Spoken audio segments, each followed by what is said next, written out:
Mimi ni Mtanzania, ninaipenda Tanzania. Mimi ni Mwafrika, ninaipenda Afrika.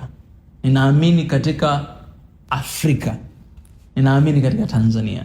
Ninaamini kwamba huwezi kuipenda Afrika kama huipendi nchi yako mwenyewe. Kwa ninaamini katika kuipenda nchi yangu, naamini katika kuipenda Afrika. Mimi ni Muhehe, naamini katika makabila pia, lakini siamini katika makabila yanayoleta ubaguzi juu ya makabila mengine, kwa sababu naamini katika umoja wa Afrika.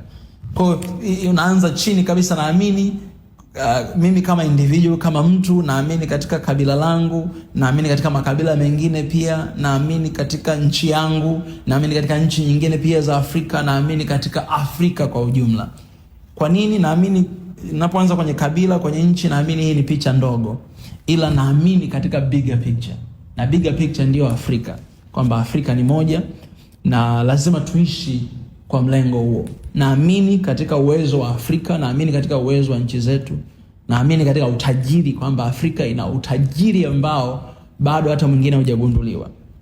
Kwa hiyo naamini katika maisha bora ya Mwafrika, naamini katika maendeleo ya Mwafrika, naamini katika mabadiliko, maendeleo ya kifikra, ninaamini